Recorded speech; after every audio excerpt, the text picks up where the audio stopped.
Yes, we're back with another game here. I was getting close to 900 elo. This is a bit of an old game, but I have lost elo since. But it is what it is, bruh. But yeah, normal opening right here. E4, E5. Get the bishops out. The knight is out. You know what it is like. Attacking this pawn here by getting my knight out. Blah blah blah. Now he tries to deliver some attack now because of course his bishop is protecting this square. He could attack my rook this way. Um, but then, of course, there's an easy way to counter that by pushing the e pawn up, blocking the bishop. Now, he takes back, and then instead of me, of course, uh, taking the pawn, if I took the pawn here, he takes back. It's just horrible. It's just bad.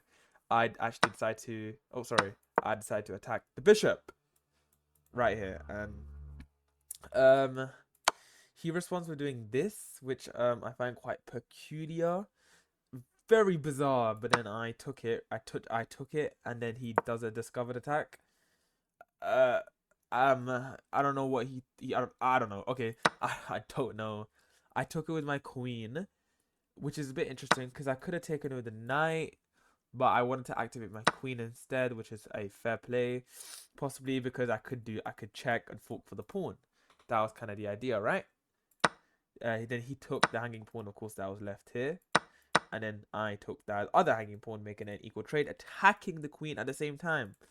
But bear in mind, I can't castle right now as well, which is a bit unfortunate because of the queen, right? He moves his queen back to a safe square, giving it some vision on the chessboard. Uh, then I develop my dark square bishop, looking to castle.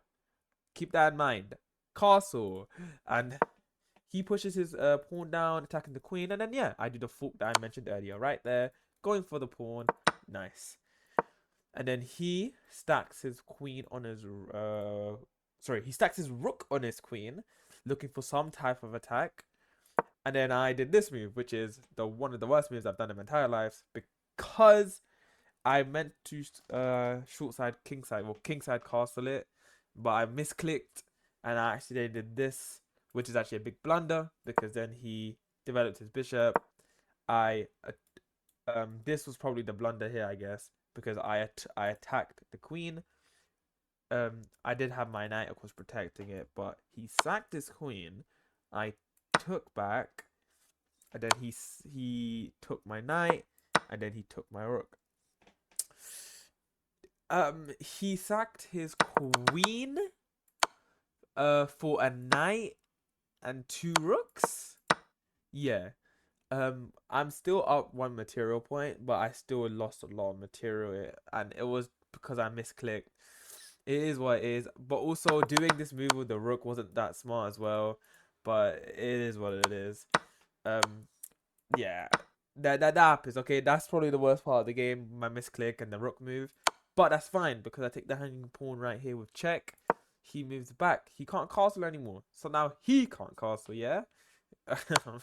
Then I check him again here because there's only one way to block it, and I think that's this move right here. I'm pretty sure.